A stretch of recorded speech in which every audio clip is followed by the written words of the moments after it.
This episode is brought to you by Shopify.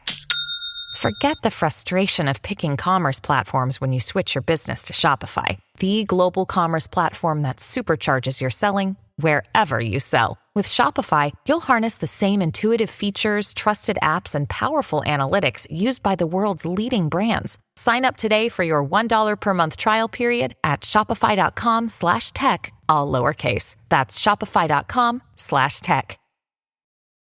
Your brain needs support, and new Ollie Brainy Chews are a delightful way to take care of your cognitive health. Made with scientifically backed ingredients like Thai ginger, L-theanine, and caffeine, Brainy Chews support healthy brain function and help you find your focus, stay chill, or get energized. Be kind to your mind and get these nootropic chews at ollie.com. That's OLLY.com. These statements have not been evaluated by the Food and Drug Administration. This product is not intended to diagnose, treat, cure, or prevent any disease.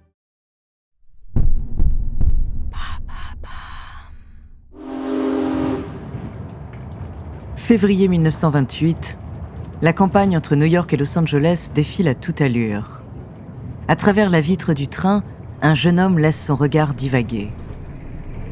Ses yeux glissent sur les paysages, las et mélancoliques. Il est fatigué. L'avenir n'a plus beaucoup de sens maintenant qu'il a perdu le fruit de sa dernière année de travail, presque toute son équipe, et que sa société est proche de la liquidation.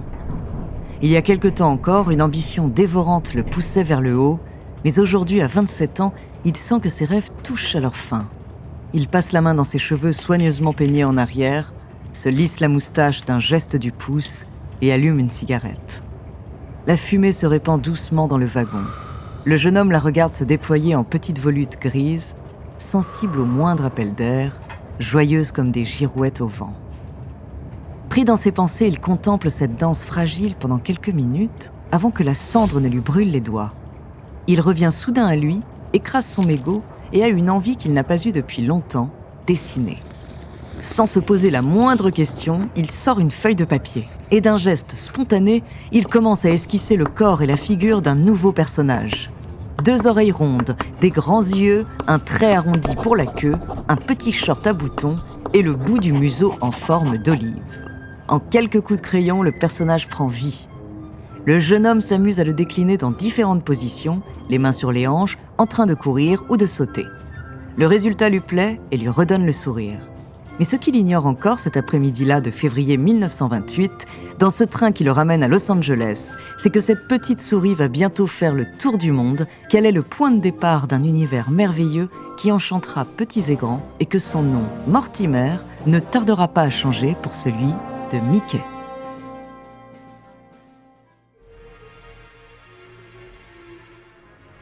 Bonjour, je suis Andrea, bienvenue dans True Story. Aujourd'hui, je vais vous parler d'un homme connu aux 4 coins du monde. Génie du divertissement, magicien de l'animation, pionnier en matière de loisirs, il a laissé une empreinte indélébile sur l'industrie du cinéma et notre culture populaire. Son nom, Walt Disney. De son enfance auprès d'un père autoritaire, à ses nombreux chefs-d'œuvre, en passant par la création de ses personnages les plus iconiques, découvrez sa True Story.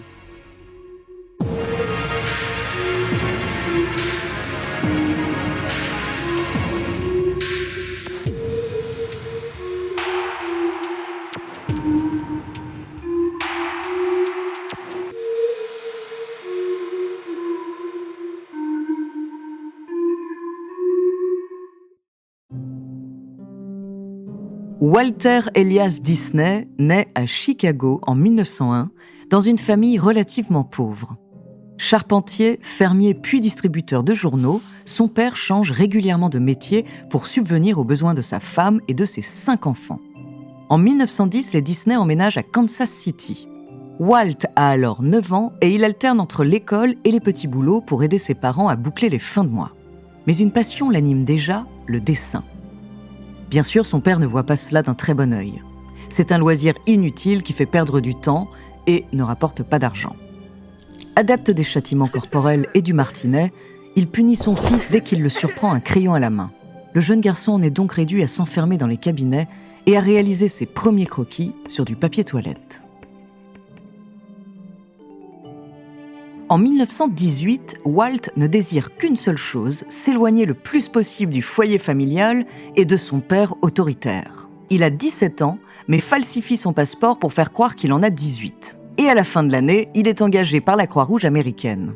Il intègre notamment la division affectée en France et devient secouriste à Paris, puis dans les Vosges. Il y passe 1 an à conduire des ambulances et se fait vite remarquer par ses camarades. En effet, le jeune homme n'a pas perdu son coup de crayon, il l'a même affûté et s'amuse à décorer les véhicules de la division avec des caricatures et des dessins au style cartoonesque. De retour aux États-Unis, Walt est convaincu de vouloir faire carrière dans le dessin. Mais la route du succès est longue et il doit encore faire ses armes. Il obtient un premier travail dans le dessin publicitaire et fait une rencontre qui va changer sa vie. Un jeune homme du même âge que lui, du nom de Ub Iwerks. Tous deux se passionnent vite pour un genre nouveau en plein essor, l'animation. À l'époque, des courts-métrages animés commencent à être projetés dans les cinémas en première partie des films. Ils plaisent au public, mais leur qualité est très médiocre. Ils sont faits à la hâte et restent très peu imaginatifs.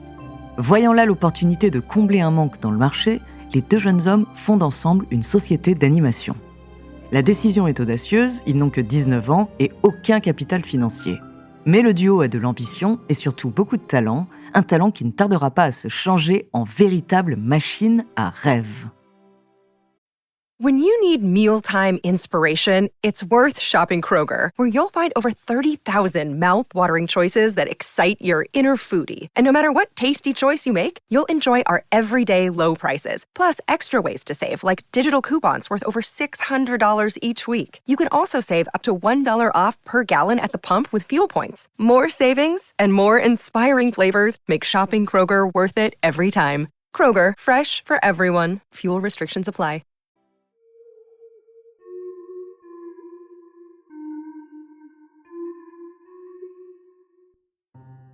Pendant quelques années, Walt Disney et son fidèle associé Ub Iwerks réalisent des courts-métrages et développent ce qui fera leur marque de fabrique, des animaux au comportement humain, des contes de fées traditionnels modernisés et un humour burlesque.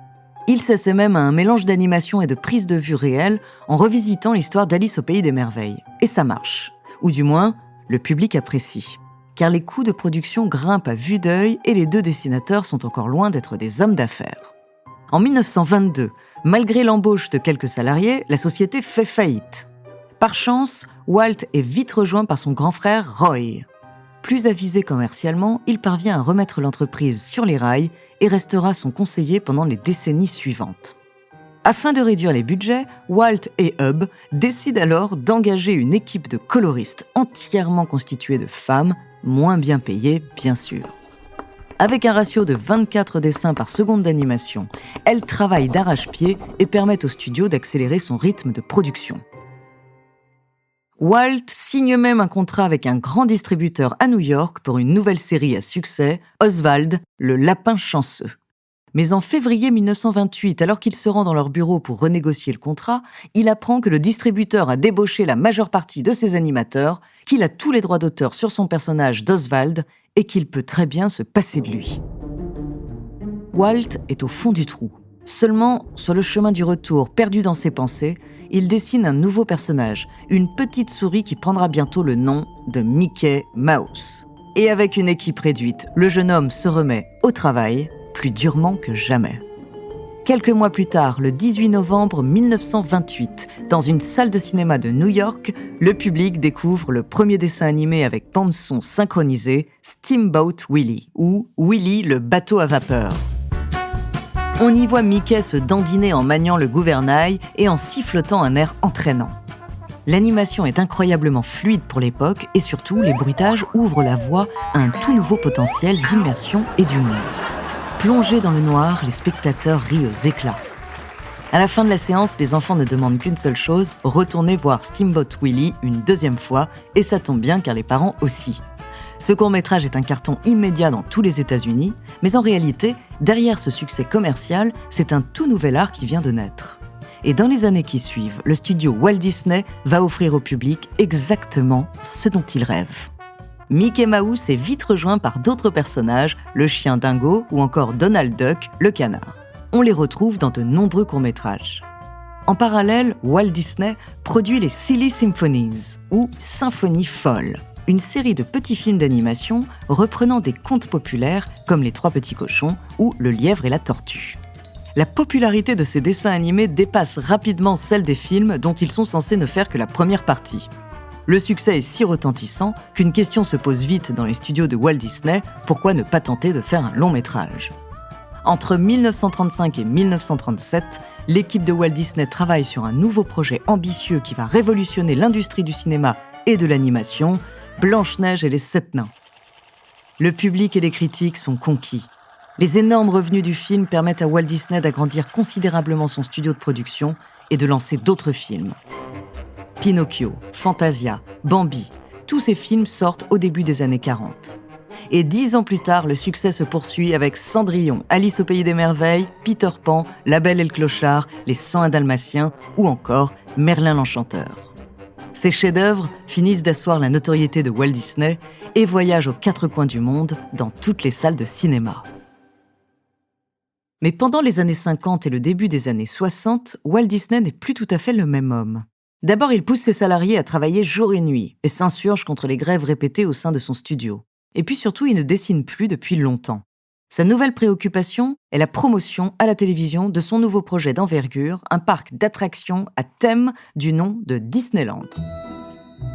Le tout premier parc est inauguré en 1955 au sud de Los Angeles. Les visiteurs y affluent par millions. Et Walt Disney passe les années suivantes à concevoir le prochain, plus large et plus élaboré encore. Mais ses rêves prennent une tournure beaucoup plus dramatique lorsqu'il est diagnostiqué d'un cancer du poumon en 1966. Il décède brutalement cette même année, à l'âge de 65 ans, laissant derrière lui un empire médiatique et commercial considérable. L'influence de Walt Disney sur la culture populaire et l'imagination collective a peu d'équivalent. Il détient encore le record de l'artiste le plus oscarisé avec 22 récompenses. Ses héritiers n'ont d'ailleurs pas chômé puisqu'ils ont fait de la marque Walt Disney la multinationale que l'on connaît. C'est aujourd'hui le premier groupe de divertissement au monde dans les domaines de l'audiovisuel, du tourisme et des produits dérivés. Le génie Walt Disney a fait rêver des millions d'enfants de tous les continents à travers son monde onirique et merveilleux. Cependant, il fait l'objet de nombreuses polémiques. Certains considèrent que c'était un homme autoritaire, parfois proche de l'antisémitisme, et que ses films véhiculent une vision sexiste et stéréotypée de la femme.